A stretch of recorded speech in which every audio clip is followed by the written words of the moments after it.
Yo, what's up, everybody? Welcome to another episode of Downtime with Downstar, episode 203. And today we're here with Dee Pinkard of Dee Pinkard Basketball. How's it going, brother? It's good, man. Can't complain. Thanks for having me. Yeah, of course, man. You came highly recommended by Jordan Bo Harris. Yeah, that's my guy. That we had on One the of my podcast. day ones. Yep. You know what? And it's crazy, dude, that there's so many guests that are attached to each other. Like, I'll get recommended by one or so, and it's a lot of people from the area that are doing amazing things out here, you know? And you seem to be one of them, man. Oh, man. You're on your hustle, brother. Yeah, it's hard, and sometimes when you're stuck in the grind where you don't really celebrate like the small wins and like the things you've done and how far you've come. So it's refreshing to hear people like say, hey man, you're doing your thing. And it's just like I sometimes have to stop and be like, you know what, I did do that. So it's always hard to kind of do both, like be on the grind mode and like sit back and acknowledge what you've accomplished along the way. I could definitely relate to that, man. So let's go ahead and dive into that. But before we do, if you could just give us like a quick breakdown of who you are and what you do. Okay, so just a quick breakdown. I'm a basketball trainer, coach. I've worked with players in the NBA, players in college, all the way down to youth. Of course, I didn't start working with the NBA players, but it's been something that I've been building for about maybe 4 to 5 years, starting with the very young kids, just in parks or like in the driveways. Yeah. And it's something that I've been able to build and climb the ranks fairly quickly. So now I work with all sorts of basketball players, training, improving their skills. And then also I have a club basketball team where I have the youth from ages 10 all the way to high school. Wow. And so I'm doing both of those at the same time. Wow, that's a huge age group. Yeah. From 10 to what is that, like 17-ish or so? Yeah, for sure. Mm-hmm. Wow. I wanted to tap into what you were saying about, the hustle and then not stopping to kind of see how far you've come. What is that feeling that comes over you that doesn't allow you to like stop and smell the roses? Because I have a big, like I have a goal I set, and then I don't stop until I reach the goal. Yeah. So like no matter what happens along the way to the goal, I sometimes don't even look at it as an accomplishment until I reach what I've accomplished, and then once that happens, I set a new goal, and it's just you're stuck in that cycle, and then sometimes you don't even realize it. Like a whole year's passed, and you're like, where did the time go? And then you look back on where that year started, and you can be like, oh man, I did so much. Yeah. So like I said, it's always refreshing to have someone point it out, like, hey man, like. Keep doing your thing. And we're like, what do you mean? And we're like, well, you did this. I'd be like, oh, okay. Yeah, I feel sometimes that people with that sort of drive, that it's kind of a gift and a curse, because you accomplish so much, and you could squeeze so much into 1 year, but then you look back at like January or something, and you think of a memory that happened, and maybe if you tell somebody else this memory, like, I play ball with this person or what have you, that would be like the highlight of their year. But in your head, you're already thinking past the interaction, even when the interaction's happening, because you're thinking about what you got to do next. Yeah. I'm just, maybe this is how you think about it, but this is how I think about it. When I'll be building a car or at a car show or something like that, I'm doing what I prepared to do for those few months or what have you, but as I'm doing it, I'm not enjoying it. Like, I'm not, oh man, this is everything that I thought it was going to be. My mind's already clicked on to the next thing. And that's why I say that it's kind of a curse sometimes, because then if you're not attached to these moments as they're happening, I don't feel like it leaves a big enough imprint on your brain to be able to like make sure that that's a memory that we hold on strong to. Yeah. Like, yeah, you were obviously there at that day, that time, and you did that, but can you really remember that? Can you remember the feeling that came with it?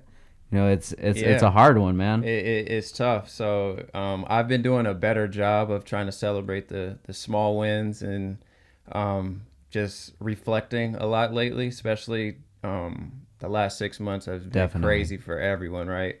So you kind of have to take a step back and see what things really matter, what you're grateful for.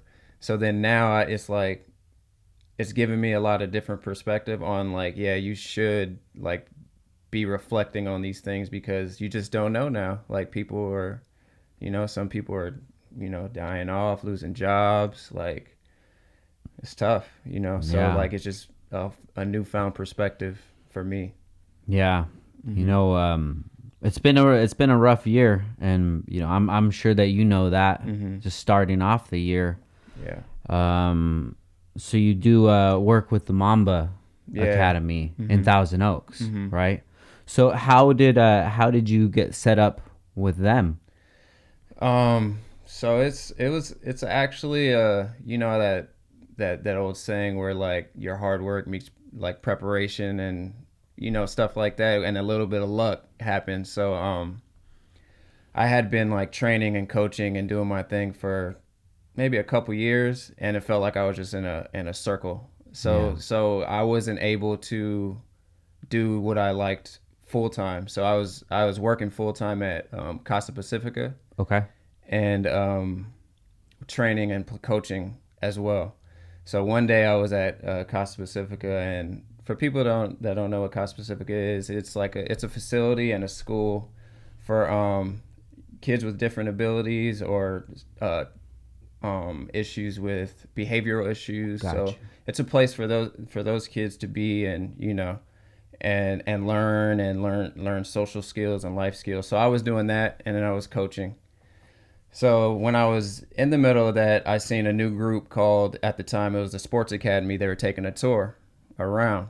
So that's, a pivotal point in people's life where you can like, just watch what's happening or like figure out what's going on. So I seen they were dressed up in athletic gear, and it was right when they opened. So I just went over there and I was like, hey, like, who are you guys? What's going on? Yeah. So I just started making conversation, and then from there, I got an email to a contact to the person that was in the basketball department. So then I reached out. I emailed. I was persistent, and I told them my background and things of that sort. So I just took a shot. I was like, this is a facility. They have, it's supposed to be the top facility in Southern California. So I was like, I'm gonna shoot my shot. So I shot it. And then initially nothing happened. I was like, damn. I was like, another roadblock. It sounded good. I pumped myself up. And then a couple months passed. And then I got an email like, hey, like we have a coach leaving. Would you be open to coming in? And I was like, yeah, for sure. So I came in, I had a meeting. And before you know it, they took a chance on me. And I had a very small, like I was working with like very low level basketball players in a camp. It was like a huge camp, and I kind of just got thrown in the fire. It was like 100 kids, and it was me and like 3 other people I didn't know. So you and 3 people were in charge of 100 kids? Yeah, it was nuts wow. Because it was like they were having a camp where it was like basketball, football, track. It was like all in one. Yeah. But then it was just like an overload of like basketball kids. So I kind of felt like I just got thrown to the fire to test my capabilities, and I survived. So it was like from there, I started off with that. And then I had my foot in the door at that point. So once I got my foot in the door, I just took advantage of the opportunity and just went 100 miles an hour. Wow. Yeah. So like I always think about like, I was working at Casa Pacifica, and it wasn't my first choice because I didn't go to school for that. So I was there. Meantime, in between what I really wanted to do, and then had I not been there and see that group doing the tour, like I might have missed that opportunity to further what I really wanted to do. So it's kind of weird how things work out like that. Yeah, man. I've had that happen so many times. You know, you see the smallest thing that you would do in your life, and then fast forward a few years, and you look back and you're like, wow, if I just didn't make that small little move, you know, if I didn't stop at that grocery store and see that old friend and pick up a conversation, you know, there's so many things along the line. What if this? What if that? What if that? But you're right. That preparation, if you're prepared and ready for it, man, sometimes you just got to jump and do it. You know, there's times where situations will come up, and then your inner self will hold you back. Like, I'm not ready for that. You know, I'm not at that level, and boom, then that goes. But if you were to take that chance, you end up in a position like that. Yep. Yeah. So I always think about that too. Like, had I not just went out of my way and like say, who are you guys? Like, what are you guys doing here? Type thing. Yeah. The whole trajectory of what I'm doing now could have been different. Yeah. So that was 2 years ago? No. That was about 4 or 5 years ago. Okay, when you started with Mamba Academy. Okay, 4 or 5 years ago. Before we get to that point, let's take it a little more back than that. Are you born and raised out here in Oxnard? Tell me about that. Man, born and raised Oxnard, grew up playing every sport. My first love was actually baseball. Gotcha. Okay, yeah, so cool. I started off at 5 years old playing T-ball at Sunset Little League. Yeah. And from there, I fell in love with baseball. Like, it was like my passion, all-stars every year, Very like cool. traveling, all that stuff. So that was actually my first love. And then came basketball and football. I was pretty much in 3 sports up until I graduated high school. Wow, Yeah, no way. there was no breaks. I was going from basketball to football to baseball. And then once I got to high school, I'd stopped playing baseball and just focus on basketball and football. But then I did track. So it was always something. Yeah. Wow. How did you know at that early age that you were able to handle all of that? I didn't really have an option. Like, my dad was really big into sports, and he got into coaching, and he was into like guiding the youth and like helping kids out. So I didn't even look at it as like something extra. It was just all fun. It was just like all I knew. So yeah, so I started baseball at 5, basketball at 7, football at around 7, 8. So by that time, it was just like nonstop. By the time I was like 7 or 8, year round. Wow, that's awesome, man. And you said that your dad was the one that kind of coached you into that? Yeah. So he was the first, pretty much coach I had. So first baseball coach, basketball, and I started off flag football before tackle. And then once I had tackle football, I had different coaches. Got you. So what was it like having your dad as the coach? It was good because he's a real straightforward guy, and it's like, I feel that that's what a lot of today is missing, just that straightforward guy. Like, my dad would be like, you can't shoot, don't shoot the ball. Like, you're gonna have to play he'll tell somebody, like, you're not a shooter, stop shooting. You're gonna have to play defense and find a way to get a layup. Like, he would tell you that right away. And then I felt like that helped out players have realistic expectations and be self-aware of themselves. And then they would find out things they needed to improve. So like, maybe a whole season come by and they worked on their shooting the whole time and they came back a better shooter. So like, I felt like his honesty allowed a lot of the players to get the best out of them. But it also helped rub people the wrong way, and it went the other way where it's like, coach said I can't shoot, and then it just crushed their confidence. Yeah. You know? But that part that makes a player great and not great is being able to accept that criticism and fuel that, to improve. So I learned that from a young age. Like, he's just brutally honest with people, and that kind of helped me to be able to accept criticism from other coaches and teachers and people and be able to respond positively versus like shrinking and melting. But he's used that ever since I was T-ball. And then once I got to about 6th grade is when he wasn't coaching me in basketball or baseball or football, none of that stuff. Got you. Now, with that sort of method of coaching, have you been able to emulate that, but make the message a little better receivable?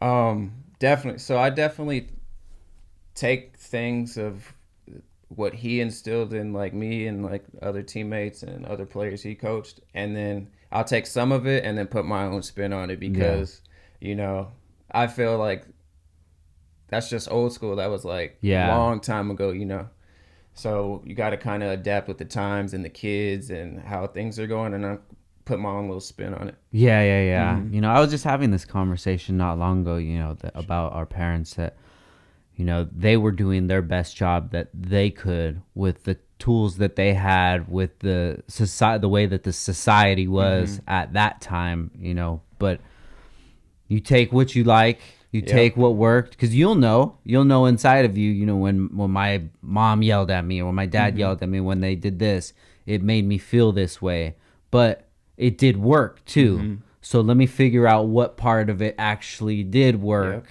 And what didn't, and then you just morph it into your own style of training and teaching and such. For sure. So what area were you going to school at? Man, so I was kind of all over the place. So I started off elementary school at Sierra Linda on the north side. Okay.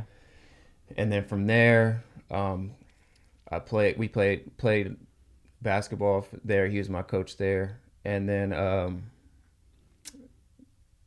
my middle school was actually Fremont Junior High. Okay. So I went from Sierra Linda to Fremont, and then from Fremont I went to Hueneme High School because I already had my family members there, and my dad went there. Like everybody went there. So from Fremont I went to Hueneme. So new set of friends, new set of people. Change. Different side of town, different codes to follow. Different lifestyle and living on that side of town. So it allowed me to grow as a person and see just another side of how Oxnard is. So it taught me a lot. So when you transferred over to Hueneme, what year was that? 2003, 2004. Okay, so you were a freshman 2004? Yeah, I graduated 07. So 07. Okay, cool. I actually graduated Hueneme in 03. Yeah. So you probably know Josh. That's your brother? Yeah. Well, I think he was a little younger than me, but because he's 04. Got you. Yeah. But I was just talking to Mo yesterday. Yeah, Do you know Mo? I know Mo. The barber? Yeah. Shout out to Mo. I was telling him that I was going to have you on the podcast. By a year. Yeah. You graduated and I came in. Yeah, but I get what you mean about there being different codes, coming from the north side of Oxnard to the south side of Oxnard. So what was that like with a whole new different set of friends, and you just had to make a new life? It was challenging because like I had the same group of friends from elementary school, because from elementary you go to that's similar to E.O. Green going straight to, or Blackstock going straight to Hueneme. It's like, the same people.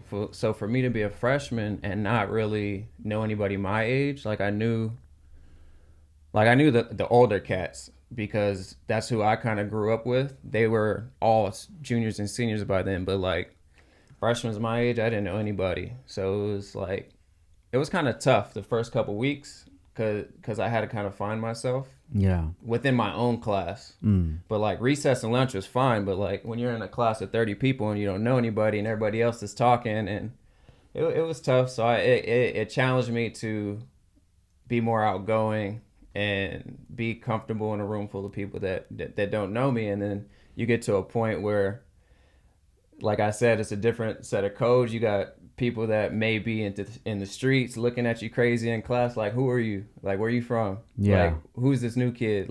And they're trying to stare at you and test you, and it's a whole different, experience. Yeah. So, but I was able to adapt fairly quickly because I gravitated to kids that were on the football team. So through that, I started meeting the people that they were in junior high school with, and it was probably like a week before, Yeah. a week or two that I really got settled in. Oh, got you. That's not bad. Yeah, it wasn't bad at all. But that initial first week, trying to find your classes, trying to figure out who's in them. Yeah. It was a struggle. I probably got settled in maybe like a week or two after graduating.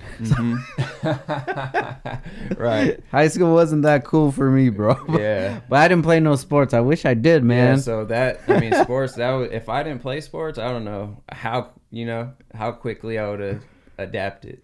Yeah. At your adult age, you look back and you think, the best thing to do is just to stay busy in whatever it is, and you're into a new school, new environment. You might as well just get busy, join a club or a sport or something like that. I could totally see that being beneficial for sure. So you're playing these 3 sports. Yeah. Which one did you end up taking more serious than the other? Or which one did you gravitate more towards? I took them all serious. So it was like if it was football season, I was all in on football. If it was basketball, I was all in on football. On basketball. But I was just more gifted at basketball, where it was just something that just came easy. Not easy, like I worked really hard, but it was definitely something that I was really good at, basketball. Gotcha. Although I was good at football, so it's hard to tell. But basketball, it's just different. It's just a different love for it for me. Got you. So did you play basketball and football all 4 years? Mm-hmm. Got you. So tell me about this, bro, because I'm the guy that is at the snack bar with the nachos, just kind of like watching from the outside. Mm-hmm. You're the guy on the field, bro. Yeah. You're the guy in the locker room, coming out to the whole school. And at that age, man, the whole school could be the whole entire world, because that's all we knew. This was even before social media. Mm-hmm. What was that like, dude, just coming out and just seeing everybody there to see you guys play? Like, to be, how you hear that I don't know if it's a myth or the cliche or the whatever you want to call it, where it's just like that Friday Night Lights thing, where it's like, it's a real thing. So like, just being a Friday night, like the lights are on, the grass is freshly cut, all your closest friends and family in the stands, you might be playing against a rival. Like there's no other feeling like it. Like, and being like one of the star players on the team, where you're catching the touchdowns, you're getting the interception, and everyone's chanting for you. It's like, it's kind of like an out of body experience. Really? It is. It's like, I don't know. It's just hard. It's just hard to explain, like, when you're in it. Yeah. So it's like, like an undescribable feeling unless you've actually been that person. So yeah. So it's probably undescribable, but say you're going out and you're running and you see the quarterback sees that you're open and the ball's gonna come to you. Mm-hmm. Are you just thinking like, yo, this is business as usual? I've done this 1,000 times. Mm-hmm. Or is the whole world just weighing on you? And if I don't catch this, everybody's going to see that I didn't catch it, and this could cost us the game. Well, it's always been a thing. When the ball's in the air, I always thought it's my ball. Like, if there's a defender there, somebody there, I'm going to find a way to catch it or try my best to get this ball down. However, so it's funny you say that. There was this one play in particular. We were playing against Oxnard. Like, both stands are packed, right? They were the number 1 team in the league, and we had an opportunity to win. So I run like this perfect route. It's like a 60-yard bomb. It's just me and the ball. And all you can hear, I can't hear anything. The crowd got silent. Everything's silent. It's just me and the ball. First drop of the year. Boom. Drop it. Fourth quarter. Yeah. No way. Could have won the game. Oh, no. So, and you got to think, like, up into that game, it was like I'm getting like a touchdown, 2 touchdowns a game, interceptions, like just killing it, right? Yeah. Biggest play of the season. Boom. Drop. Fuck. And you already know how those rivalry games are. Oxnard, Hueneme, CI. Yeah. Oxnard, Pacifica. Drop. Oh, my God. So it's like, man, that's the only time where it was like, you know, I had a drop like that. Yeah. And then just having to live with that. Oh, and then here's a weird thing to go on a tangent. So this was back when oh my bad, I'm straying away from the thing. So that night had the biggest drop like in my high school career. So it was myself and a couple of my buddies. As I'm going, like, I'm pissed. I'm like slamming stuff in the locker room. We lost by 7. Oh shit. And I dropped it, so I'm pissed. So this is where I tell you about it's different on the side of town. So I'm upset. I got 2 of my friends with me. I'm going to my car.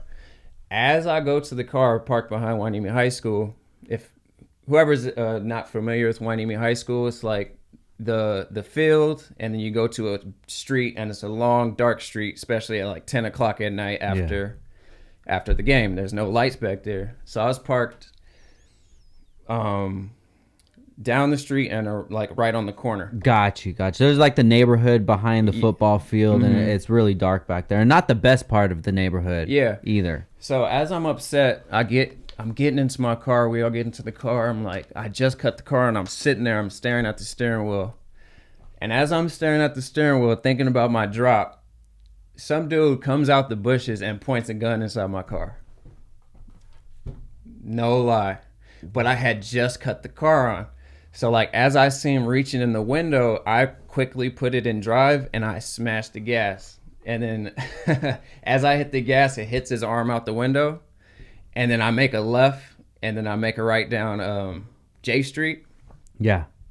And then I make a left on Bard, and then I go all the way down, hit Ventura Road, and I was gone. So like it was crazy, just a crazy night. But that just comes with, I guess, being on that side of town. Wow, that's so then wild. So that was another thing in perspective. Like I'm over here talking about a football game. Yeah, I almost died. Like crazy. What were you, like 17? 17. That's terrible, man. Oh my god. Yeah. Wow. So those are like just like different scenarios you get put in. Yeah. Just I don't know. All right, guys, we got to take a quick break for our sponsors. Big shout out to Heel Toe Auto. An important part in buying Honda parts online is making sure that you can trust the company you're dealing with to get you the right parts reliably. You spend a lot of money and you spend a lot of time researching, guys. That means looking up. You spend a lot of time, we'll just change that to looking up your build. The last thing that you want to do is send cash to a website where you may never see it again, or worse yet, never see the parts. That happens all the time. Ask your friend. Everybody's always getting jacked in the community because they're not supporting people like Heel Toe Auto. Because with Heel Toe Automotive, an 18-year history and track record is part of the deal. Heel Toe brings you deep industry connections, professional part recommendations, alternative ideas when your parts aren't available, and they'll even contact you if something on your order looks out of the ordinary before shipping your stuff. One thing about Marcus and about Heel Toe Auto is he takes a lot of pride in his website. If you go to heeltoeauto.com, you could actually set up your own profile. So say you have a 2003 TSX and you order some parts for an EG, Marcus is going to say, yo bro, what's really good? What are you doing? Are you doing something new, crazy, or you just don't know what the hell you're doing? Because that's why I'm here, to help out. Heel Toe's unique checkout allows you to select a deadline to receive your parts to make sure you get them in time for your project plans. You can buy parts online anywhere, but Heel Toe knows what truly matters to an enthusiast: professionalism, swiftness, and accuracy. Heel Toe is in your corner. Make sure you guys check them out at heeltoeauto.com or on Instagram at heeltoeautomotive. And if you want, you can always give them a call or a text, 949-295-1668. Damn, man. You know, I don't know if it was just the way that I navigated or what have you, but I was never into any of those type of problems. Maybe I could always see that, hey, it's probably not the best idea to be around this part of town or whatever. But it's so weird. If you guys are from Oxnard, if you listen, you know that there's these little pockets. and it could just be a few streets, a little neighborhood here or there, and you just get like that feeling inside of you, like, hey, this is probably not the best place that I should be at. And unfortunately, the school falls like right in the middle. But it's just weird, like that. Like I followed everything to the T. Yeah, got good grades, stayed out of trouble, played 3 sports, played varsity. Like walking to my car almost became deadly. Like I was not even a part of that environment, right? Yeah. And then just walking to my car, it was almost over. You know what? That's so funny that you say that, dude. Last night, I watched a podcast. It's called Impulsive with Logan Paul and Mike Malak. I think that's how you say his last name. But anyways, they had 6ix9ine on the podcast. You know, so ever since all the shit happened with 6ix9ine and the snitching, I was like, dude, I can't back this no more. Like, I see exactly what this is. I was hoping that he came out and he just wanted to change his life, learn from your lessons. Everybody deserves a chance to learn from their lessons. But nope, still on the same bullshit, you know? And then just curiosity. I want to hear this podcast because I haven't heard him in an interview, you know, with somebody that's pressing him from outside of the culture, because that's like YouTube culture, you know, it's different than rap culture. So he was talking and he was saying pretty much the same thing that you're saying. You know, X, that was like my good friend, you know. He got killed over $50,000 in his own neighborhood. No security or no nothing, just living life, you know. And then he mentioned somebody else that they ended up getting killed in some unfortunate way. He's saying, you know, if I would have, they've done the right things. They did what they needed to do. They, you know, they went to school, they got good grades or whatever. They played on the football team. Man, you just never know. You never know. You never know when it's your time, man. And things have not been more apparent than this year, man. This year's been revealing. Yeah, you could really be the best type of person and do the best things, and something still bad could happen to you. And I don't want that to seem like I'm saying just be an asshole, because you know, because that has a weight on your life as well. But it's not. It's kind of takes away that that feeling like, well, if I do this, if I'm a good person, if I do everything the right way, then I'm gonna have a good life. And that could not happen. But two, you know, you look at things at another way. A situation is what it is. It really depends on the way that you take that situation and the way that you turn it around in your own head to be able to justify it or something, you know? So even if that situation happened to you when you're 17, you could have left that angry that somebody was trying to take your life. Maybe you caught a glimpse of this person. Maybe you would have taken a different path, you know? And that's like we were talking about earlier, those smallest little decisions that you make. You could either go one way or another. Yeah. And I don't know. I mean, everything happens for a reason, I would say. But that was kind of extreme to get me to learn a life lesson. That was really life or death. But, definitely, man. But it also, that situation made me realize it was just a game. It was just a drop. Like, you'll have another opportunity. Like you have another day to, like, you're living another day. Like, you know, make the best of it. And then, I mean, I continued to have a pretty good season after that. But, it allowed me not to dwell on that worst football game I've had. Yeah. So, I mean, it was a life lesson in there, but wish it didn't take, the situation. Yeah, I mean, in hindsight, looking back, that's probably a pivotal moment that helped you get to where you're at today. But yeah, sometimes I just think back to him like, I love that lesson that I learned from that, but I kind of wish that I learned it on like a little milder. Yeah, man. Yeah. And that whole saying, like, I don't know, man, it's just staring at a gun like that. That was the scariest thing ever. Do you think you still carry that weight to this day? To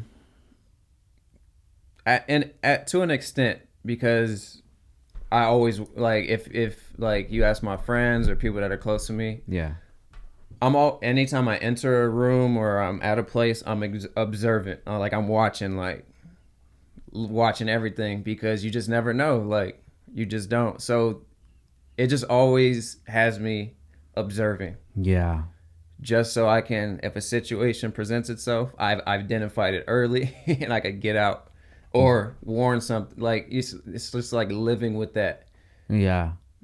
It's like the third sense, man. A lot of people out here have that. But for sure. And you got to think, mostly everybody operates like that. Like I don't even think that's healthy. Yeah, no. Hell no, dude. Hell no. You know, even the whole culture of that, you know, robbing and gangs and things like that, all that is just trauma. Yeah. And it's trauma passed on from generation to generation, and trauma, you know, misworded as, you know, like strength and power, and, you know, I want people to be afraid of me, and you know, I want to be the baddest guy, or I want to be the coolest person. But dude, it's crazy, man. All of that shit, when you look at it, you're like, man, these are just a bunch of insecure kids. And not to disrespect, but it's just like, I feel sorry for them, man, because they're stuck in this lifestyle, in this like freaking tornado, bro, that they cannot get out of, because everything is inside of it. You know, the grandparents, the great grandparents, you know, you hear stories of my family, they were in this gang and they did this and this, and I want to rep that too, you know. But really what it is I want to make my family proud. I want my parents to be happy for me. At like the base of it, that's what it comes down to. Okay, well, what's gonna make them happy? Well, you know, if I join the gang that they're in or whatever. And it's just it's sad, man. I feel bad for a lot of these people. Yeah, there's it boils down to, like you said, it's like generational, right? And the values of that particular family. Like if that's what they value, and it's like, I'm making this person proud by doing this, then it's like you can't even really fault the younger generation if they're taken from the older generation. So at a point, I think that something has to give. It's like someone has to come in and change the generational, like, I don't want to call it a curse, because I mean, in a way it is, because you end up, like everyone says, you end up dead or in jail. So it's like, I wish it can start with like this generation moving forward, where you can just change those values, like, and show people that there is more out there, because some people only know the radius of their environment. Yeah. So like, if your radius of your environment is, there's a gang here, there's a gang there, there's a liquor store here, there's people drinking at the park here. If that's like your daily circle, and you've never been outside of that, like, you know. Yeah. So I think as a whole, like, when we can, if we can, just get the information to like the younger generation, like, hey, especially now with social media, there's more opportunities to tap into other areas in what you like, where you can find something that you like that you might turn into a business, or you might turn into a business opportunity, or you can seek an opportunity through social media. Because now more than ever, like, there's more shortcuts. Like, as bad as it sounds, like, you can be 14, 15 and catch fire on YouTube, or catch fire on Instagram, and boom, you built a business. Yeah. You know? So just getting that information out there, that there's more out there. Yeah, I love it, man. And I love to talk to people like yourself from the area, who grew up out here, who knows what the struggles are like, and who's made it past that. And you know, now you're able to reach down and help somebody out, and maybe it's somebody that's on the border of, you know, I like playing basketball, but this is my life over here. I'm trying to get away from this. And maybe you could be the person that helps them with that. You know, I always tell people, you're really just one generation of changing the trajectory of your bloodline. You know, my guy out there, RC, I always say this all the time, he just moved from Phoenix.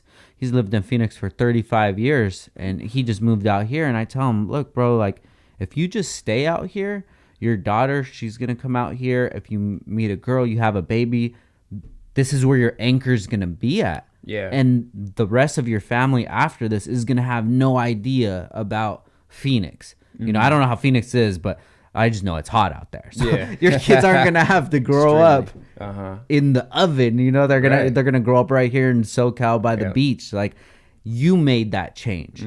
Just one person out of his whole entire family that is located in Phoenix. It just takes that one person. You know, and I don't think that people really understand that they have that sort of strength inside of them to be that one person out of their family, out of their friend group. But you got to be strong. You got to, strong and have courage. And because a lot of people get caught up in, my family's been here for 4 generations. Like, this is where I want to raise my family. But 4 generations, like you guys are all in the same cycle. Like, at what point do you want to take your family's, history and elevate it? Yes. So now the next generation, has a better start than what you had. So I just think you're right. It's strength and courage, and then being the one to say, you know what, I'm gonna make that change. Yeah, I mean, which is hard. Even for yourself, you're saying it's good to hear from other people to hear that the work that I'm putting in is being recognized. Because from being out here, you're used to being shit on all the time, even when you do good. Yeah. Even when you had that unfortunate thing happen after the game. Maybe you went to the house party or something after that, whatever, and people are like, you tell people and be like, yeah, maybe if you would have caught the ball there, that wouldn't have happened. The funny thing about so here's the funny part about that is there's people I still hear that are living in that high school game still. Like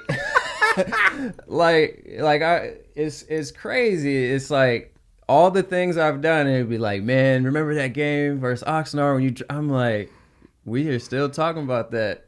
That's who they're comparing themselves to. They're comparing themselves to the 17-year-old. It's like, but for me, it's like I've had so many other positive wins that I call wins. Like, from that, I've graduated college. I've started a business. I've worked with some of the best NBA players like that play. I've mentored and helped kids, get through maybe a tough pocket in their life or some grades or have them join their first basketball team they've ever been on. Like, I've done all that. And then you guys are talking about you still ain't shit. Game. A football game that happened 13 years ago. Oh yeah, man, definitely, man. And that's once you start going down that path, then you have to realize that, I gotta start unloading this ship, or I'm gonna sink like the Titanic, man. So it's just, man, I just wish that as a whole, like, high school isn't the last stop. Where like they always say, some people peaked in high school, or some people had their best years or their high school year. Like, I wish that wasn't the case for anyone. Yeah. That after high school, you just kept getting better and better and better and better. Yeah. Well, I feel like we're in the age of changing stigmas around. I feel like the world is upside down, and right now there's a lot of bad, but then there's a lot of good too. There's a lot of light being shed on things that needed to be exposed. And this could be one thing. In high school, this is a stepping stone. This isn't something that you're gonna peak at. And even college, the same thing. These are all stepping stones, and you're gonna keep going. But at the time that you feel like you have everything, everything, and you're the best, like, that's a scary time, man. You got to reevaluate, because once you get to that point, that's you peaking. So you got to figure out something. You got to figure out where you're bad at something in some kind of realm, and focus on that. And because you're just gonna definitely slow things down. I say that too, man. I'll see people that are my age, and I'm like, whoa, bro, you're like 45. Dude. Life just took over him, man. Yeah, and you can't let life win.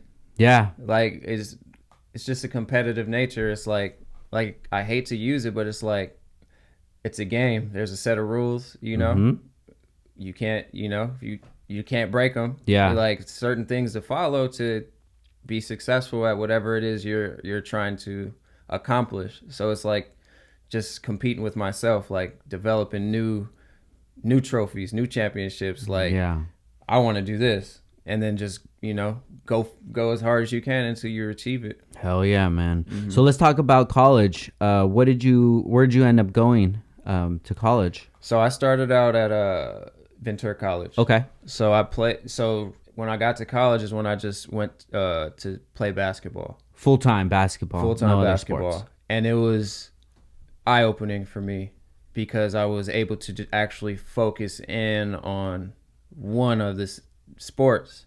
And I found myself getting even better at basketball than I have been in the past. So then I started out of Ventura College, had a successful year. We were like number 4 in the state. We won conference.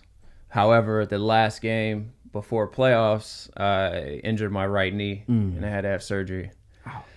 So then from there, I didn't get an off season because my knee was injured. So it was just rehab. And it's funny, I got cleared the day that we started official practice for the next season. Oh, so I didn't have an off season. So part of the first season, the season was like me like rehabbing, like on the job training type stuff for my leg. Wow. Yeah, but not a lot of people knew because I didn't want any excuses. I was like, my leg's probably like 75%. So I'm going to figure out how to play. So, and I did. We ended up we won league again. I ended up having a MVP of a tournament that we played in. So we had another successful season, and then from there, I had a handful of scholarship offers, and then I ultimately decided to play at Northridge. Okay. So then I had a brief stint at Northridge, and then the coach and I we didn't see eye to eye on certain things. So then I decided not to play for that coach anymore. And ultimately that was my last stop. Okay. Yeah. So at that point I just stayed at Northridge and just finished school and then got right into what I'm doing now. Got you. So what did you actually graduate with? What degree? Kinesiology and exercise science. What is kinesiology? Yeah, man, it's funny. I tell people kinesiology, like, what is that? So it's basically the study mind reading. The study of human movement. Okay. So everything the body does, the bones, the ligaments, the muscles, why things move, the joints, like top to bottom. So within that degree comes, you can be physical therapist, fitness trainer, personal trainer. And all those same prereqs are the same, like the classes you take to do kinesiology are the same classes the nurses and the doctors have to take. Gotcha. And I did not know that going in.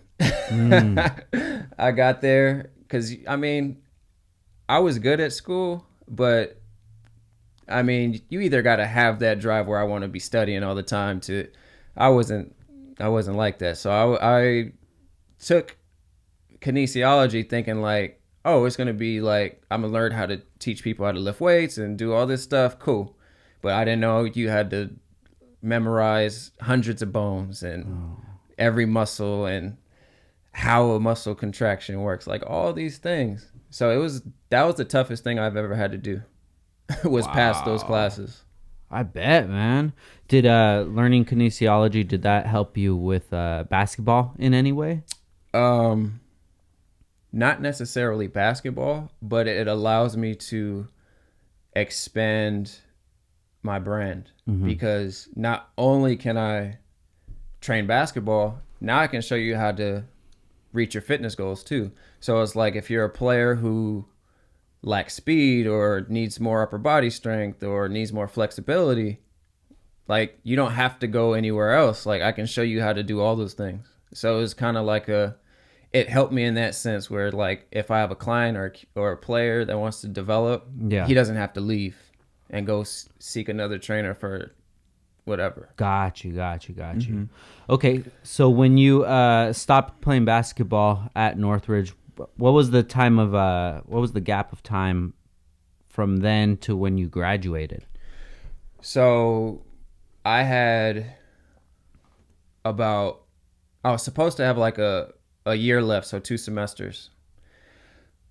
But the school system, I can go do a whole nother podcast on the school system.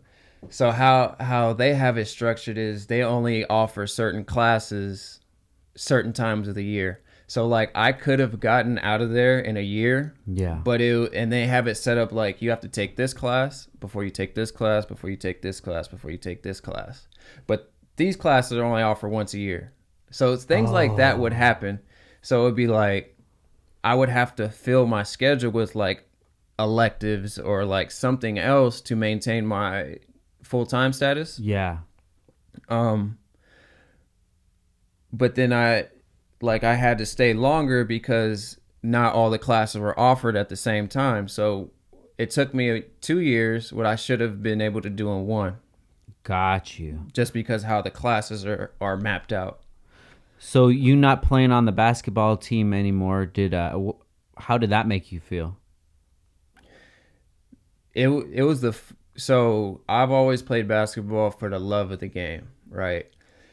So once I got to Northridge, I found out quickly that it was a business. Mm. So basically, the coach basically told me that they had their guy already that was going to play my position. So they got me there, and then they were like, "This is our guy. Like, you're not going to play this season. You're going to have to sit behind him the whole season." Like, they told me that. So I was like, "So you got me here to tell me that I'm not going to play, right?" And then so it was just a lot of back and forth, and I was like, that was the first time that basketball was a business, and it just took all the fun out. So then once I walked away from that situation, I didn't know what to do. So I spent months trying to find myself. Like, I didn't know how. I didn't know what to do with, like, I wasn't playing a sport. I was just at school away from home. Like, I was living in the valley. Mm-hmm. So I was just at, like, what does one do when you've played sports for, at that point, 15 years of your life nonstop, and then you finally stop? Wow. It was just like, yeah. So I had to do a lot of soul searching, and then I could have went other places to play, but it was just this weird. I was just at a weird place where I was like, because my whole career is like, you put in the work, you become the best at what you're doing, you play. Yeah. Right. So then in this case, put in the work, was the best player I could be, got here, and you said I'm not going to play. And then coming from a junior college, you only get 2 years, right? Yeah. You get 2 years to play. So you're telling me you want me to participate in practice and do all these things, and I'm going to waste a year? And you got me here saying I was going to play, and then I get here, you tell me I'm not going to play. So wow. I felt that wasn't honorable. It wasn't what we agreed on. And then by the time the basketball season comes, you've already finished your first semester in college. So I'm already enrolled in my classes for the year. So it's like, what do you do at that point? Yeah. And then you transfer. You say I transfer, then you risk sitting out a year for transferring, like all this stuff. So it's like, do I prolong that, or do I just graduate? Got you. So then I made the decision just to put my head down and get my degree. Yeah. Next, we got to show some love to Action Clutch. One of the most critical parts to any build is the clutch. Without a proper clutch, you won't be able to get that power to the wheels. It's definitely true. I know everybody listening here has had a clutch that they bought from somewhere, and you're super excited, take it to the dyno, and hey, your clutch is slipping, gotta get a new clutch, gotta get a new appointment, wasted that appointment. Just sucks, man. No one wants to spend hundreds of dollars on a clutch that won't hold the power for more than a few races or spirited drives. That's why it's important to go with a kit that you know that you can count on. That's why many people choose Action Clutch over the competition. Action Clutch is made in the US with material sourced locally in Los Angeles, which is super awesome. I'm really glad that Action Clutch is part of Downtime with Downstar family, because I love to support a grassroots company such as Action Clutch. Parts made in LA. You can actually go to the facility if you guys want to go check them out and see how they're made. They have clutches that will support up to 1,200 horsepower and can be found anywhere from street cars to Formula Drift vehicles. Not only are they made in the US, but they have made a strong focus this year to give back a percentage of sales to the community during these hard times, providing impacted families with groceries and other necessities. That is a huge one, man. And this is another reason why I like to support Action Clutch, is because they are a family business and they know what it is for families to be struggling and need some help, man. So when they got into the position to help, they are definitely helping, and nothing greater than that, guys.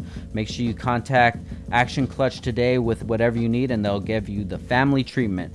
Make sure you guys check them out at actionclutch.com, and if you don't see what you need, you can always hit them up on Instagram. Shoot them a DM at Action Clutch, or you can always give them a call at 323-269-6051, or you can email them at sales@actionclutch.com. Thank you guys for listening, and back to the show.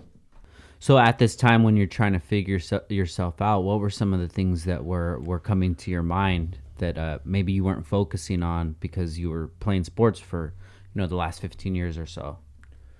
What do you mean? What were some of the things that you realized when you had so much free time, when you didn't have somewhere to dedicate your attention to? You say you were doing some soul searching. What were some of the things that you found? Just like your identity, right? Because the whole time it's like, oh, that's D. He plays basketball. Oh, he plays football. Like that has been my identity. So now I'm D, the Northridge college student. Yeah. And then like being in a school with not really knowing anybody, and like it goes kind of back to the Wainimi story, where it was like I'm on campus with people I don't know at all. So then when people were like, hey man, like, where are you from? What do you do? And I can no longer be like, oh, I'm on the basketball team. They're like, oh, I'm gonna come see you, check you out. I would be like, oh, I'm D. I'm just here. They're like, oh, okay, like, it's a different conversation. It's like with playing sports comes just a totally different, how people kind of view you. It's like, it's different. So I spent a lot of times going to parties, college, like, you know what I mean? It's so easy. So I got caught up in that for that cycle, like going to class. So, there's a college party over here. Let's go, like stuff like that. And I got caught up in that for a while. What was that like? It was fun. I'm not. You earned it. I'm not gonna lie. Like, I know I'd miss basketball, but being able to be a college kid and experience, how everyone says college is the best years of your life. Like being able to actually be a college kid and not have the responsibility of 5 o'clock practice. Yeah. 6 o'clock p.m. study hall. Like not being on such a schedule like that. And just kind of being free, it was fun. So it's just, It's good to have those times though, man. I know when you're in them, your brain is just thinking about, I could be doing this. I'm setting my goals further even back because now I'm not focusing as much I was on basketball, but you're really getting some memories there too. Yeah. And at the end of the day, when we're on our dying bed, all that we have left is our memories and how vivid you can remember those memories. And, I find that with myself too, being so hard on myself and wanting to just keep going and going and going and going. Mm-hmm. Then you got to realize sometimes, you need to slow down a little bit, and you need to have some sort of pleasures, instead of everything just being so structured and work hard, not sleeping, just hustling all day. Like, man, you'll get burned out, dude. And this life is a marathon. It's not a sprint. It's not at all. So the person that can, keep a steady pace are the ones that usually you do well. Yeah. So you're having this different lifestyle that you've never had. What are your thoughts on all of that? Were you thinking that you had to you were doing something bad, or were you just experiencing life as it was coming? So I don't feel like I was doing anything bad. You're talking about in the college. Yeah. Right? I don't feel like I was doing everything bad. It's just new experiences, new people, new experiences. Not, like I said, not being on a schedule, being at a party 2-3 in the morning. You got class at 8. Just doing college stuff. Yeah. Right. So I learned a lot of, actually, and then like we always said, like, it was extreme, but like that little pocket of time made me learn more about myself than when I was an athlete, right? Because you have to adapt and figure yourself out and start to develop new habits, and it's a totally different mindset. Yeah. While maintaining your college courses, which were extremely hard in comparison to your high school classes. Yeah. And even junior college level classes. So I found out that I was able to do difficult things that I didn't even think I can do. So you were able to take the difficulty that comes with playing 3 sports at the same time and translate that into schoolwork and accomplishing other goals. Yeah. There's these 2 classes that everyone in our major hates. It's like physiology. There's a physiology class that you have to pass, and like another biomechanics class that you have to pass. Like, if you don't pass these with passing grades, you don't get a diploma. So you can have 99.9% of your degree done, but if you don't pass these classes, they won't even give it to you. Gotcha. So with that, I knew what was at stake. So it was just like being an athlete again. I was like, this is what I have to do this is the championship trophy. This is what I have to do. Like, I had to do flashcards. I had to record lectures. I had to form my own study groups. I had to study instead of playing video games in college. I had to study and that mental discipline that I was able to do, because I've never done anything like that before. And then to end up passing it, it was one of the most rewarding things I've ever done. And then after passing it, it was like a breath of fresh air, because now I get to graduate. Yeah. And then so, like, I look at that experience because not a lot of people around me was graduating from college or anything of that sort. Yeah. So I flipped my mindset. I'm like, this, like, since I'm not playing basketball anymore, but this is still a huge accomplishment to be able to lock in and graduate. Yeah, no, definitely, man. Especially since most basketball people play basketball so they can get a scholarship. Yeah. So they can go to college, and get that degree. And even though that didn't work out in Northridge as far as basketball, you still got the end goal, which was the degree, which is awesome, man. Congratulations. Thank you. So after you got that, then what was your mindset? Because now you're outside of college. You're not even Dee who goes to Northridge and is studying. You have it already. So what was the next step? So this is the thing where I'm at odds with the educational system, because this is my personal opinion and what I went through. So you spend all this money to go to school, right? You get the degree, and then I'm graduated, got my piece of paper. Where's the money? Where's the jobs at? Okay, so then all the jobs in my field are talking about, oh, you got to do a year intern program unpaid. So I'm like, so you're telling me I just went through all this schooling and you want me to do an unpaid intern and I'm a grown adult with bills? Yeah. So then that's one of the things that I didn't agree with. Like, you're just assuming that I have time to work for free, right? So that's one of them. And then the second one is you work your butt off and then they want you to start at minimum wage and build yourself up. Like, because you have no work experience. Yeah. Right? So like they're like, we need a year's work experience and you can make this. But if you don't have your work experience, you start off at this rate. So I'm like, how are you supposed to develop work experience if I'm at school full time? So then I'm like, I'm out of school. I don't have a job. So I'm like, this makes no sense, right? I put in all this time, all this effort, all this money into school just to be offered a minimum paying job. I said, this is backwards. So at that point in my mind, I was like, I'm going to figure out how to work for myself. I was like, I had the accomplishment, but I'm not getting any benefits from having this piece of paper.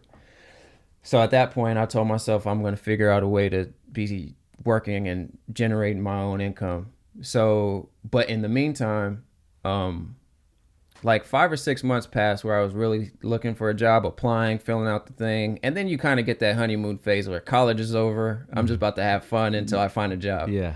So that was fun though. I'm not gonna lie. Yeah. Some of my favorite times. Man, I was living. But so like 6 months passed, and then I was talking to a good friend of mine, and he was working at Cost specifically at the time, and he was like, "Hey man, I know you like this is not what you went to school for, but they're hiring right now. Like, I'll put in a good word. I know you could get hired because we need people like you." So I was like, all right, I'll probably do it until I find the job that I want. So then that turned into like 2 years of working there. And then that's when I ran into the sports academy people. Wow. So had I, you know what I mean? Had I not taken that job, like it's crazy how it works. So. That's awesome, man. Yeah. But I still not really using my degree. Yeah. But I mean, it did teach you what you needed to learn, even, you not being able to play or you quitting the basketball team and then realizing that those skills that you had in sports can transition over into life skills. That's a huge accomplishment right there. But I totally get you, man. The whole unpaid intern thing. Yeah. I don't even know how that works. If anybody wants an intern for us, we need some interns, but that doesn't make no sense, dude. Yeah. And then they give you like, you have to intern for this crazy amount of hours. Yeah. So it's like, and then it's like, say you have to do 500 hours of interning. Say that's the number. So for you to reach that quickly, you have to work full time, 3 hours. Or they'll have you stretch it out like, oh, you'll do 4 hours a week. But it's going to take you forever to get 500 hours at 4 hours a week. Yeah. So the game is definitely rigged. But, I mean, it's beneficial for the I don't want to, get too deep into this, but like the families that are set, right? So like, they just have like money everywhere. Yeah. Where the kid can take that unpaid internship, right? Because they don't have any financial responsibilities. So it works for situations like that. Yeah. Or they can take that starting position that's minimal, right? But not everybody has that situation. I hope you guys are enjoying the podcast. We're going to take a quick break for our sponsors. Manscaped. Big shout out to Manscaped for supporting Downtime with Downstar. They are the best in men's below the waist grooming. Manscaped offers precision engineered tools for your family jewels. Super stoked to be able to have this Manscaped Lawnmower 3.0. I remember back in the day that I would have to go to the barbershop, and it was such a weird conversation to have. I mean, my boy was the barber, so it wasn't that weird, but every time that I would have to ask him to give me like a quick lineup down there, it would not be the easiest conversation to have. And sometimes, you know, the skin down there is a lot thinner than it is on your head. So I've walked out of there with a quick little toilet papers on the sack, you know. But super stoked that I have the Manscaped Lawnmower 3.0, 90-minute battery life, LED, so you could even trim it up in the dark, go in the closet if you don't want nobody to know what you're doing, your little private time. It's got a light in there, 7,000 RPMs, man. Trim it up real nice. Not gonna be nicking up your balls like my boy Mo over at the Barber Lounge. Shout out to Mo. But if you guys want to get down with this Lawnmower 3.0, or if you want to get some of the ball deodorant, that's one thing that I didn't have over there. He would use like the green stuff. Just give it a quick little pat on it. It really did burn a lot. This stuff does not burn at all. And if you guys want to just tone it up and get some of the ball toner as well, please check out manscaped.com and use the checkout code DTWD for 20% off plus free shipping. Make sure you let them know that Frank sent you from Downtime with Downstar. I don't know who you're going to let them know, but make sure that you let them know that I sent you. I think using the code is going to let them know that I sent you. So use the code DTWD for 20% off plus free shipping. And get with the Millennium, guys. Get hooked up. Hit them up. Back to the show.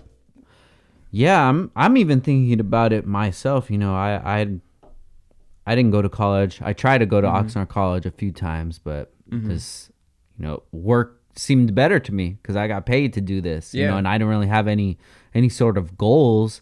You know, I want to graduate Oxnard and transfer to somewhere else. I didn't have any. I just knew that I needed to do something with my time, that I just wasn't wasting my time. But when I decided to focus my attention on, you know, this side hustle that I just found out of nowhere, and every time I feed into it, it just gets better and better. You know, I would want my son to kind of find what works for you. What do you like? What interests you? Rather than just trying to find a good career that pays well. Because that's what I always knew. You know, I wish I could go to college so I could be a lawyer or something, but be a lawyer? Like, why? Well, I never even showed any interest of wanting to be a lawyer. You know, I want to be a police officer or a firefighter or whatever, an astronaut, or I don't want to be any of these things. What do I want to be? This is my only one life. Do I want to just find a job that I get paid good Monday through Friday, but Saturday and Sunday I'm trying to squeeze everything in? 7 days, I'm trying to squeeze everything into 2 days, along with squeezing in fun. For that's gonna be my life. But wait till you retire, then you'll be good. Bro, I'm not gonna be wanting to do shit when I'm 60, dog. I want to do it now. You know, so I would encourage anybody. Look, if you have any sort of skill, anything that you're in, any interest that you have, hobbies, like, dude, go towards that, man. A big thing of my belief is just being self-aware of your strengths and what you like to do, and find something in that lane and go 100 miles an hour and try to do it. Because you're right, a lot of people go into what their family wants them to do. Like, we're all doctors, you have to be a doctor. You're all lawyers, you have to be a lawyer. But I feel like being self-aware and be like, you know what, because I had to have the talk with myself. I'm like, man, I don't want to keep working for other people. What am I good at? And then no brainer, basketball. And then how can I use my gift and create a business? So I've been able to do that. So my advice to anybody, like, whatever you're good at, because like I said earlier in the pod, is now more than ever you can get paid for doing a lot of things you like. Like, I know people that still play video games 6-7 days a week.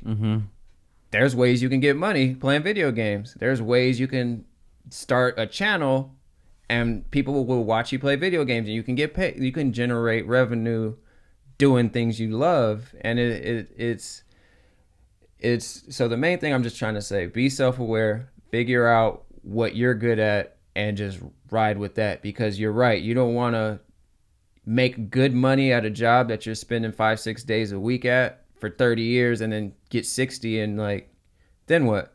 Yeah. What are you going to do? Like, instead of finding something you love to do and then being able to do what you want to do as well. Yeah. I mean, it's hard for people to even understand that too. Like, don't be on the pursuit for chasing money, because that's it's what we've all been chasing for our whole entire life. We've all been told, like, if you're rich, you're a millionaire or whatever, if your life is going to be easier. Yeah. But that's not necessarily the truth. And it doesn't necessarily mean that just because you have money that you're going to be happy. If you're not happy when you don't have money, you're not going to be happy when you do have money, because you're going to understand that these material objects that you place so much value in and you think that they're going to change your life. And I can't wait to get this car. I can't wait to get this house. I can't wait because now then these girls are going to like me. My status is going to change. But once you go down that road, you're going to realize, wow, this car doesn't make me feel like I thought it was going to make me feel. Yeah, now all these hot chicks like me, but they don't like me. Yeah. They like what I have, and then you get to that real dark point where you're just like, damn, everything that I thought that life was going to be, everything that goal that I thought, I go to school, I go to college, I play basketball. This is how I thought the game went. Nope, doesn't go like that. You're not playing no more. Nope, doesn't get like that. Sorry, you're not happy anymore. You have all the money, still not happy, And then you start thinking like, damn, I was more happy when I didn't have nothing. Yeah. And these are problems that you're gonna have to deal with if you're not self-aware. If you don't understand that I'm buying this Gucci belt, I'm buying this so other people think that I have more than I do, or even I have what I have. Yeah. I want these people to think of me higher. I want them to think of me that I'm rich or what have you. But then you'll get to a point where you really want these people to like you for you. Yeah. Aside of all that stuff, man. It's just a lot to go through. Yeah. And I that's another thing to touch on too. A lot of people are influenced by others' opinions and thoughts, or if I do this, people are going to think this. If I do this, people will do this. But like, it comes down to, if you do what you truly believe in and love, you should be able to live with whatever comes with it. So that's how I kind of see things. Like, when I do things, it's what I believe in. And like, if people don't, agree or like it or have an opinion, that's fine. I can live with the fact that but I done it like, how I wanted to, the right way, with some good core values, and then I can live with whatever comes with that. Yeah, because your intentions were pure, and as long as your intentions are pure, whatever comes out of that is just, trial and error. But at the end of the day, you never have to look in the mirror and think like, yo, if you didn't do that, if you didn't try to screw that person over, you wouldn't be in this position. Which is a beautiful thing, man. It's beautiful to be able to just be pure and say, I like to do this because I like to do it. No other ulterior motives. And if whatever way anything ends up going, but you know what? I tried. That was the best that I could do, that I tried, So let's go ahead and fast forward back to when you started at the Mamba Academy. You and 3 other people have 100 kids that you have to figure out things. Now, this is something that I've wanted to tap into a little bit. How do you motivate a young kid, a young teen? What are some of the tactics that you do to be able to tap into these kids, to show them their true potential and motivate them to focus on it and to grow? So the younger the kid is, the more positive feedback you give the kid, because they're learning, and sometimes they feel pressure, like, oh, I bounced it off my foot, or I shot an air ball, or this or that. So like, be as positive with those kids as you can. Encourage them to ask questions, like, hey, there's not a bad question. Ask whenever you want, just ask, or like things like that. But there's also the kid that you already know has it. So when I see a kid that already knows has it, that's a different conversation, because it's like, hey, you have potential. You're like, you can go far in basketball if you really take it serious. Like, are you playing on a club team where you go to school? Like, just, and then I can help guide the kid into the right direction, because I feel, especially in like our city, Oxnard, there's not a lot of good guidance for the really talented athletes. Like, I've seen the best athletes I've ever seen go down the wrong path because there was no one there to show them, like, this is what to do. Especially for me to be able to have went all the way where I can kind of like, this is what you should do. This is where you need to go. This is what you should do. This is, and then kind of give you a blueprint, an enhanced blueprint, and then don't do the mistakes that I did. Yeah. Like, you have an improved chance of reaching your ultimate goal. So I asked the kids early, like, what are your goals? Like, they'll be 8. What are your goals? I want to be in the NBA. I saw every kid's goal, right? And I was like, okay, well, this is what it's going to take. Like, I'd tell them young. Yeah. So when you have this kid that you say that they just have it, what are some of the ways that you motivate that kind of person, that you see that they have a skill set? Just constant reminders of the bigger picture. Like, I have a kid right now. I think he's going to make it to the NBA. He's 12 years old. He's already almost 6 feet. He's touching the rim. Oh shit. Crazy athlete, right? So I've been working with him on his skills. So I tell him every day, I was like every time I work with him, like, what's your goal? I want to go to the NBA. You want to go to the NBA? This is what we got to do today. Yeah. And you got to do it right. Or it'll be a day where we're not even using the basketball. It'll be like, oh, drive, like, meet me here. It'll be like stairs. You want to go to the NBA? We got to do these stairs. like, and then he feeds off of it. Like, if you keep like NBA, keep saying this is where he's going to get there. Yeah. If he keeps, the moment the workouts don't become important, stop showing up, or I'd rather go to the movies with my buddies, stuff like that. That's when you're losing sight of, I'm not saying that's not good, but work out, do your thing, go hang out with your friends. Yeah. But don't start putting your friends and movies and hanging out in front of your dream. Yeah, definitely. So, yeah, so I can see it early with kids. And the most heartbreaking thing is when I see it and I talk to the kids and I talk to the parents and, hey, this is the game plan. And then the parents hold the kid back. That's one of the most crushing things for me.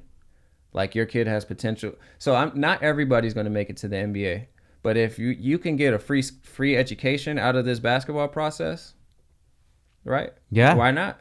Definitely. So, and like, not every kid's going to go to college, but like, if you can have a high school experience where, you know, you're on the team, you make friendships, you like, and even in high school, you travel, you might go to San Diego, you might go to, you know, all these random places. Like, basketball is helping you travel, developing life skills, social skills, all these things. Like, if I can just help somebody, like, be a better person throughout the way, that's kind of like, I just want to help, basically. Any way I can. That's basically what I'm here for. Where do you feel like that comes from inside of you? Probably my grandfather and my dad. So, do you know much about my grandfather? No. So he started a lot of the Parks and Recs programs in Oxnard. Oh, okay. The boxing gym, the PAL, all that stuff he's had a hand in developing. Wow. He started out in Parks and Recs, and then he was city councilman for like decades. The skate park on the south side. No way. That's his skate park. Really? Mm-hmm. Yeah. So that's kind of been he's always kind of been the model for me, where it's like, I don't know how he has so much time in the day where it'd be like he'd be at city council here, he'll be at the boxing tournament here, he'd be doing a fundraiser here. It's just like then he'll still make time to come to my basketball game, and I'm like, how? And then like if you talk to anybody that's ever known my grandfather, he'd be like, man, he helped me to do this. He helped me start this. He gave me my first job at here, or like things like that. And then it kind of trickled down to my dad, because he was really heavy in the youth, just developing baseball teams, basketball teams, taking kids from our city, going to Vegas, going to Arizona, San Diego, like taking kids that might not have ever left the city to go play against some of the best talent in the world. Like when we were younger, the best tournament to be at was the tournaments in Vegas. So we would go there and play against all these players, like just to have those, like taking kids and having experiences like that. I think that's where I get it from, a mixture of those two. That's amazing, bro. I love it. What's your grandfather's name? Bedford Pinkard. Bedford Pinkard. So if the park on the south side is the Bedford Pinkard skate park. Really? If you right before you walk in, there's like a stone. Yeah. Wow, dude, that's awesome. So I feel like it's just in me to continue like elevating what they've kind of set. Yeah. Just in my way though, because I'm stubborn. Yeah. So like I want to do everything how I want to do it, but still have the same effect. At least you're doing it, man. Trying to. I love that skate park, dude. That's my skate park, bro. Yeah. My son and I mean, before COVID, we would go all the time, like at least once a week. You know, get off work. Yeah. Hey, let's go to the skate park. Just imagine that, dude. Just having something like that with your name on it. Just being the outlet for everybody. And that's something like when you look back, like what did you leave behind? Like what's your legacy? Like for him, it's like every recreational program that we have is like he was like grassroots that developed it. So and then it's funny, like because Oxnard, we're known for boxing. Yeah. Right. Just known for boxing. So just to see like a lot of the top fighters that were younger, like Robert Garcia and Fernando Vargas, they all know my grandfather. Wow. Yep. Very cool, and it's like it's crazy because Robert Garcia win a title, and then my grandpa be having food with his family. Yeah. Like what's going, like as a kid I was like, man, this is cool. I don't know what's going on. But he's hanging out with world champions and boxing and doing all this stuff. I'm like, man. And he's a super cool cat too. Very cool, man. Dude, that's awesome, bro. I love hearing that. Me personally, I would love to make a change in the community. You know, just at least be the motivation for somebody to think that, you know, I can get out of this. I can do what I want. I don't have to take the traditional path. Rather, the traditional path is to go to college, you know, and to graduate, go to college and work a career, or, you know, join a gang and live that type of life, whatever it is. Like, there's definitely options out here. And you stumbled on the option, man. Yeah. Would you say about 5 years ago, you started with Mamba? So 4 and some change, probably. So after that first interaction, when did things start? Where did things go from there? After you got that first class, it was tough because it was what I wanted to do, but I only had one class. So it's like, okay, I have the opportunity. How do I, you know, build this up? Like, how do I build it up?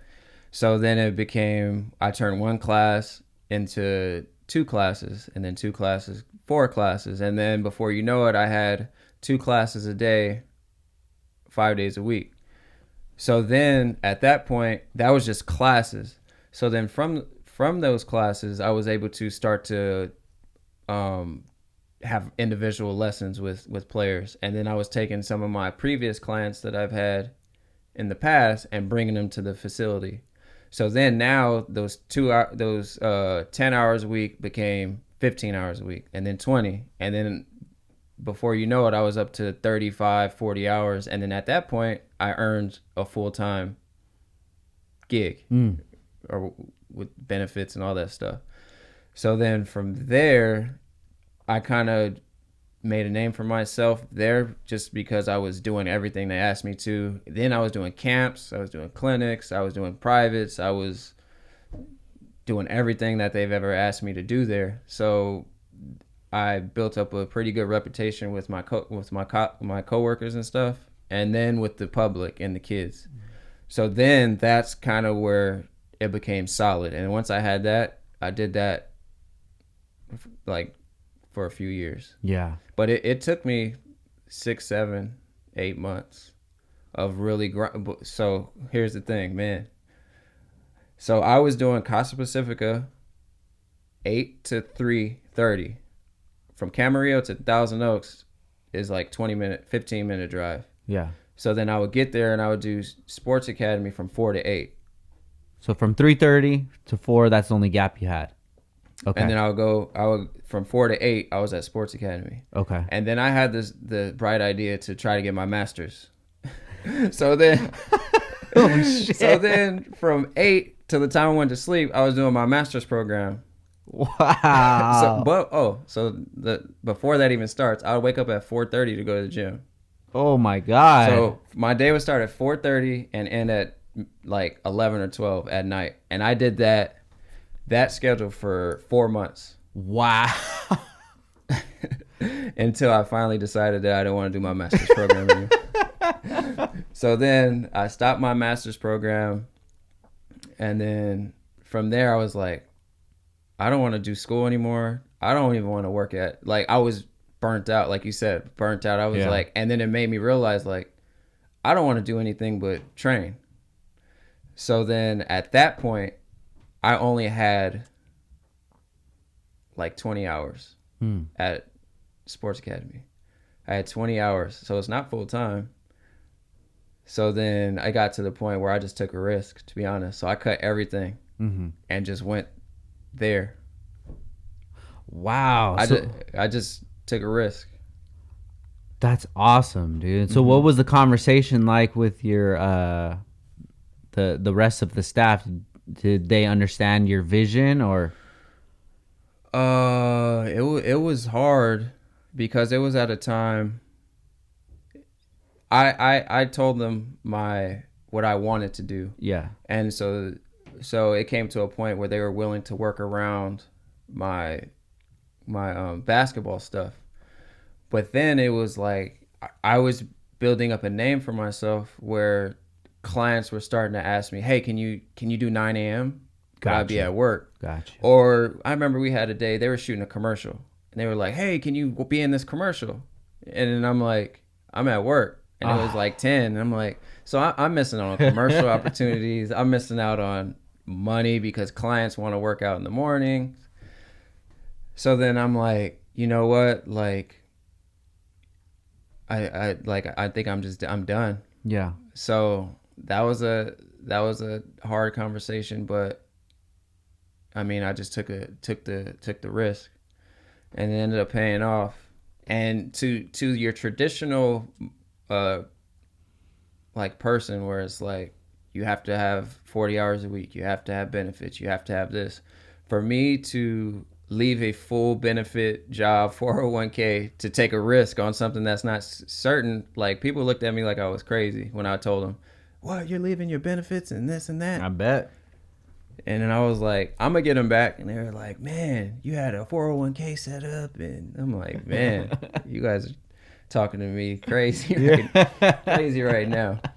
So, but yeah, I was able to bet on myself a little bit. Hell yeah. And it ended up paying off like big right now. Like it's from the risk I took 2.5 years ago to leave. Yeah.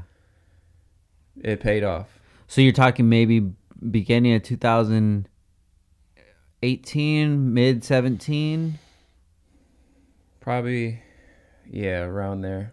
Got you. Like I said, it runs like the years run together. I can't even remember. Especially when you're that busy, man. Yeah. Wow. It was tough times.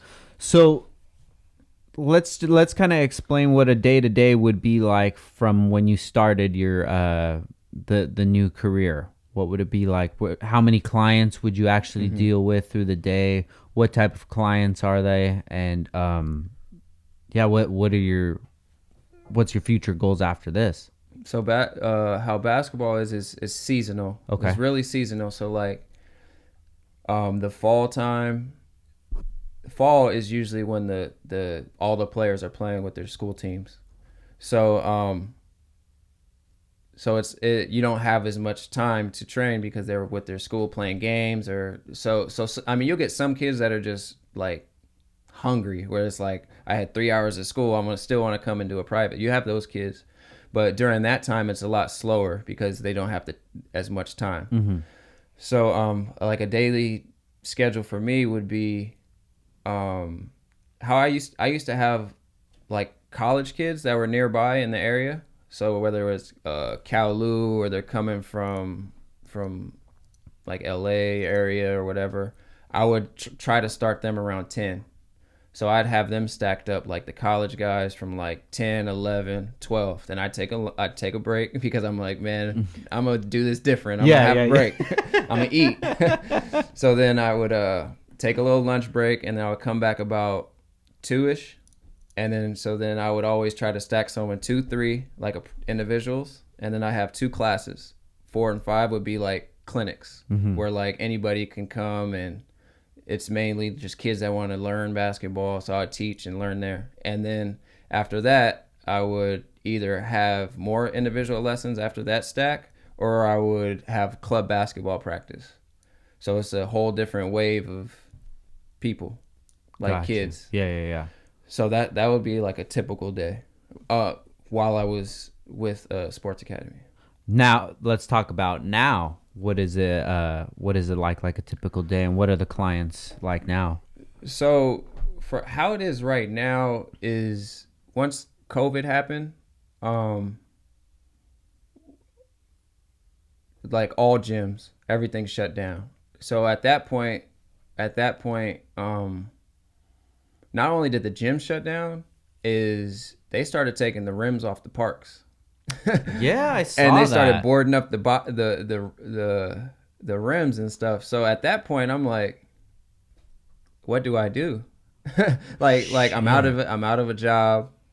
I'm everyone's temporarily furloughed or laid off, whatever term you want to use. So I was like, man, I'm gonna let a few days go by to see what's going on, because when COVID was fresh, no one really knew. Everyone was saying 6 weeks and we'll be back. We'll lock down for 6 weeks and it'll be gone, this type of stuff. So it was still fresh. But then like 3 or 4 days went by, and I'm just getting restless in the house because they're telling you, don't go anywhere. Stay self-quarantined in the house. Don't go anywhere. And the stores didn't have nothing in them. So I'm just sitting there like thinking, what can I do? So then from there, I used Zoom, and I developed like online basketball classes. Really? Yeah. Hell yeah. So I reached out to my clients and their parents, and I'm like, hey, like, I know it's like tough times right now. I know, like, if you're interested, I didn't want to like push it on you, like, hey, do this. I said, hey, like, if you're interested, I'm going to be doing some online training. All you need is a ball and like minimal space, and I can work on some things that'll help them improve. And I sent a mass message out.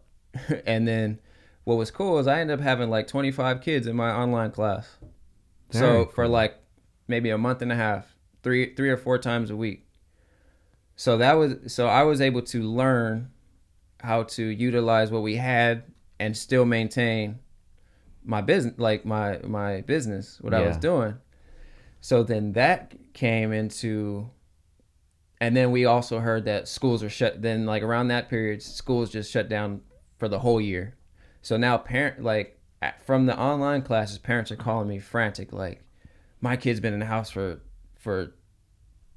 2 months.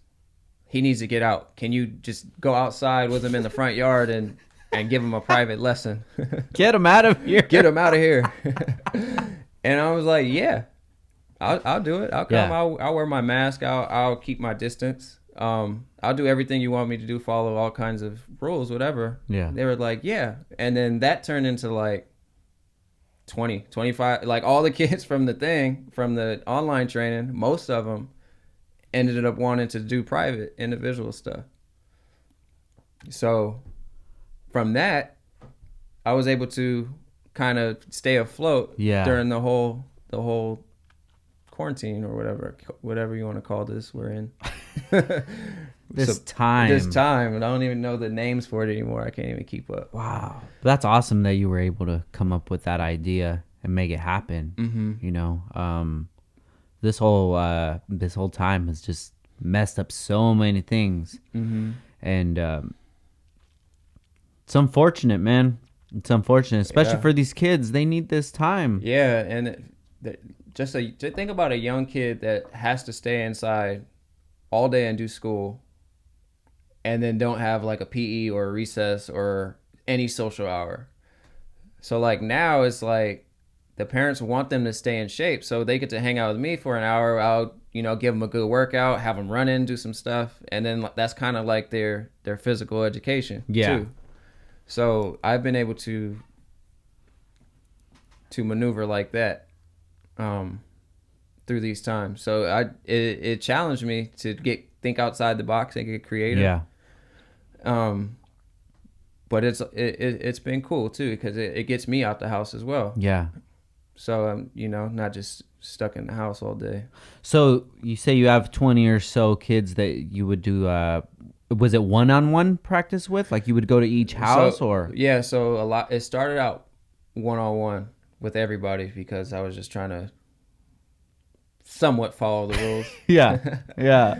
And then it turned into like, oh, well, his best friend wants to join. Oh, well, his brother is 2 years younger, but he wants to join. Yeah. Or I know so-and-so, we're real close with their family. They want to join. So, like, it kind of just organically grew. Very cool. Word of mouth, too. So then it just started growing and growing and growing. So it's been like I don't want to use like COVID as like, I don't want to say it's been like a good thing, but like the whole shutdown has gave me ways to grow my business. Yeah. Personally. I know exactly what you're saying, man. I feel really bad about even saying any positivity coming out of COVID, but I mean, it depends on what type of person you are. Yeah. If you're the type of person to just dwell on things, and when something comes across that's out of the ordinary, you just flip out, it's probably not the best time for you right now. But if you're the type of person that thrives in any environment, and when the game changes, you still manage to keep going, I mean, this is our time to shine right now, man. Yeah. Definitely. A lot of how I see it, like, it goes back to your competitive nature for me. It's like some people are 2020 is they're going to win. Like, they're going to go through all this and they're going to come out even better, or they're going to figure something out where they're growing in this direction. And you said the people that are going to just dwell. Right? So they're just like stuck where it's like, oh, I can't do this. And they're just like going to go this way, because when it reopens, it's not going to be the same for people where it's like, there's going to actually be more people trying to get jobs. So it's going to be harder for you to for people to get them. So it's like during this time, like you really got to figure things out to secure what you have going. So in the future, if anything does happen like this again, you'll be better off. Yeah. Right? Because it doesn't make sense to go through this and then jump right back into someone that can tell you, oh, you can't work again, or you're fired. Yeah.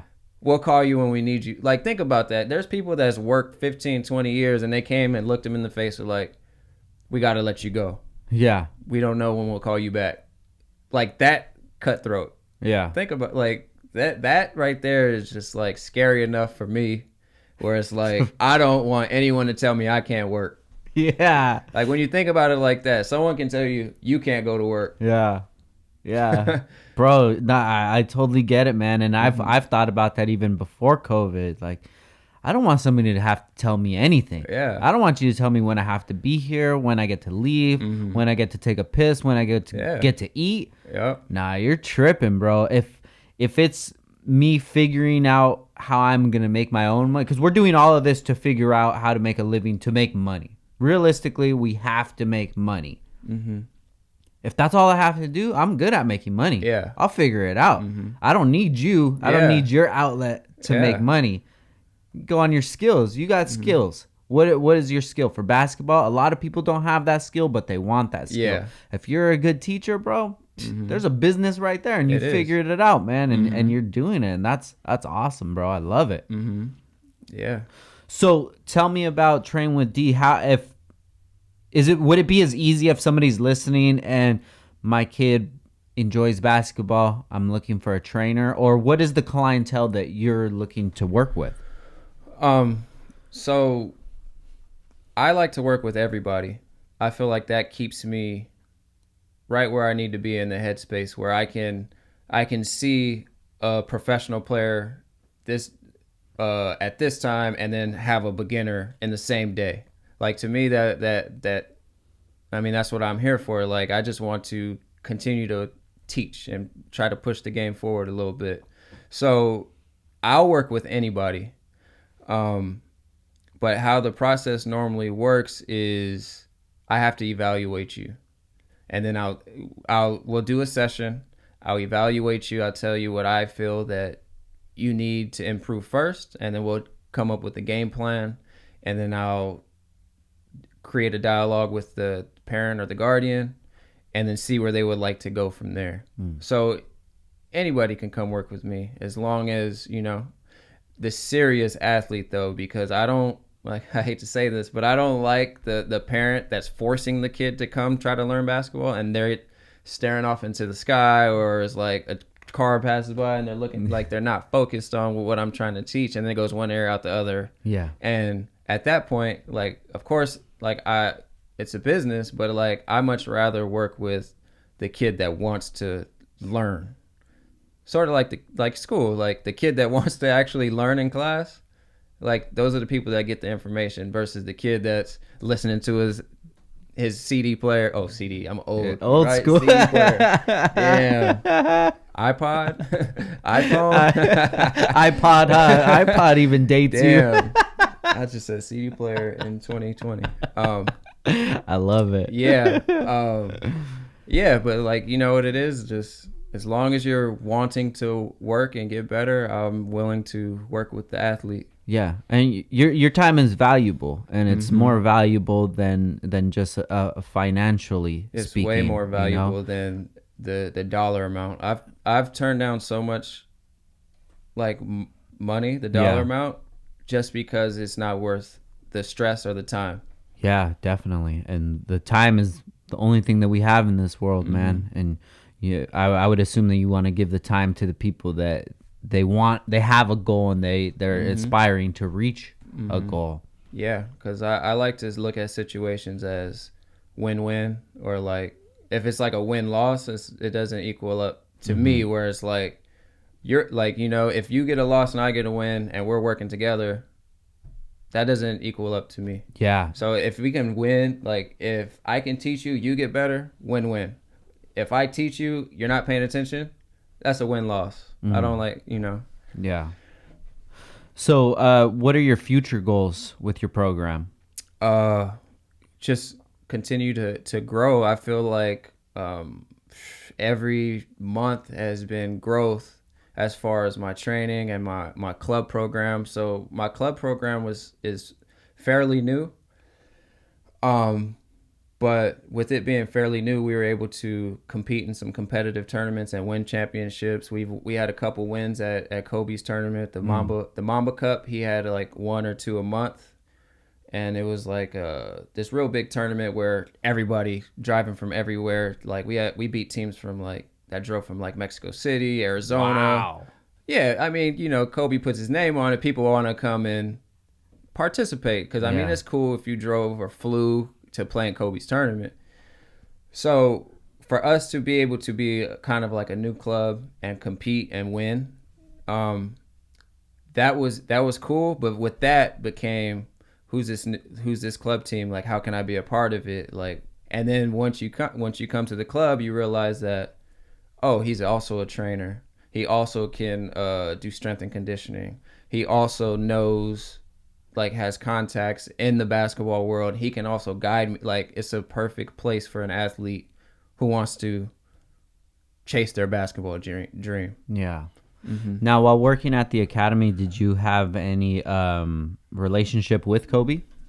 Yeah. So I was one of the few of the people at the facility that actually got to, like, talk to him and hang out with him, and, like, he knew my name, like, stuff like that. So one of the most unreal, surreal experiences, like, because Kobe in California is like, it's like a god, like a superhero. Like, and then for me to just be able to sit and talk and him tell me about stories he's had in the NBA, like players he's played with and who he didn't like and how he trained and prepared for games. Like, it was like, man, it was one of the best experiences I've been a part of, because it's like you have this superhero of a figure and he's telling me all the, like, his, like, training secrets. He's telling me,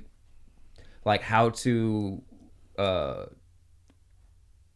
like do certain things on offense where the defense doesn't know. Like, he's telling me, like, secrets of things, and I'm just sitting there like, people would probably pay millions of dollars to hear what this dude is talking about. Yeah. So, like, there's a whole bunch of stories that I just told myself that I wouldn't share with anybody, because then it wouldn't be as special. Definitely. But for him, one thing I can say is, for me to tell him things that I work on with my kids and my players and my training style, and for him to tell me that what I was doing was good, I was like, man, nobody can tell me anything. Hell yeah. Like, nobody. Yeah. Like that. Like, if I can get that approval stamped and what he believes I'm doing is right, and then I'm also stealing everything that he told me and implementing it. So from that conversation, I just elevated what I had, because I'm stealing the stuff that he told me too. Yeah. And implementing in that. So it's like, that's all I ever needed, was like, because as you're growing and you're trying in the hustle, you're like, man, is my stuff good? Is it good enough? Like, man, I had a slow week. Are people, like, people don't want to come back? And then, like, just to hear him agree with a lot of my concepts and us talk basketball, and we, like, he understands what I was talking about, I understand what he's talking about. It was just like, man, I'm doing it right. And, like, that's all I ever needed. So that just put my confidence on 10. Like, it's like, I can be in a room with anybody now. Dude, me. I love it, bro. That's amazing, man. Now, when you were able to speak with him and have these conversations, did that paint the picture, the blueprint a little better? Because now it's not just this superhero godlike figure. He's actually a real human being that you're having a real conversation with, and you're like, man, now I understand how he got to this point. It shows you a clear path of how to get to the top. Well, he's different.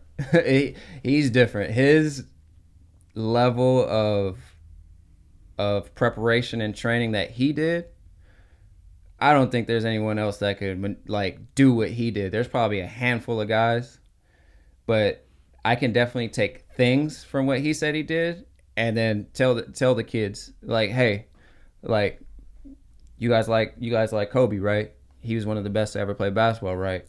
Well, this is what he did. Like, if you want to be great, this is what he did. Gotcha. Right? So it's up to you if you want to follow in those footsteps, but this is, like, the blueprint. Like, these are some of the things that he did to get to where he's at. Are you willing to do that? So like, those conversations hit a little harder when it's like, it's coming directly from the source. Like, if I talked to Michael Jordan and said, hey, this is what Michael Jordan said to do. Yeah. This is what he did. Yeah. Right? as a kid, if you told me exactly what he did, I try my best to follow that. Yeah. Right. So, yeah, it's just different. I love it, man. Rest in peace to Kobe. You know, a legend. He's gonna live on forever. Yeah. You know, in the memories and then his teachings. You know, that's so crazy because the conversation he probably had with you, he's probably had thousands and thousands of those conversations, and that his knowledge is just living on. You know. Yeah, and so that's is how it happens. Is like he's sharing the information with me. Probably, hopefully, I have thousands and thousands of people that I can, share that with. They share, and and like just the whole basketball world just becomes have more resources, more knowledge, more, and it just grows like that. So that like if we can do that in every aspect, like for me it's basketball, and I'm gonna do my best to, expand that, right? So for whatever it might be in any other field, like if you have the information and you can help, like why not help as many people as you can help, while you can. Yeah. I feel like a lot of people have information. They're like, nope. Or I can help that person, but nah, he might get ahead of me one day. Nope. Like stuff like that. It's like, man, just, help. Like if you can help somebody. Yeah. I love it. Should be bro. That simple. That's a winning mentality, man. I love it. Dee, I appreciate you sharing your story with me, brother. Yeah, thanks for having me. Yeah, man. Of course, man. It. Very motivating. And not only just motivating just because of what you've been able to accomplish, but you just being from Oxnard, from right here. We have a lot of local listeners, and maybe we could plant some seeds in their head, that they can do whatever they want in life, whatever their goal is, that they could achieve it because you're from the same place, man. Right. You were able to make it happen, and I appreciate your time, bro. And I wish you the best, man. Thank you for having me. I appreciate it. But while we're here, follow me. Yeah. At I Train with D on Instagram. Make sure you guys check him out, I Train with D. And if you guys know anybody that would be interested in the services, man, hit them up because we need more people like you in the community. It's real talk, and I'm glad that I've been able to meet this sort of group of guys around here that are just these hustlers, man, and I love to hear these stories, and I appreciate it, brother. Thanks, like I said, thanks for having me, man. It's been a privilege. Yeah, of course. Hell yeah. Thank you, man. Pleasure's all mine. So make sure you guys check out Dee on Instagram. We'll have his Instagram below, and just check out some of the pictures, man. Check out the videos that he has.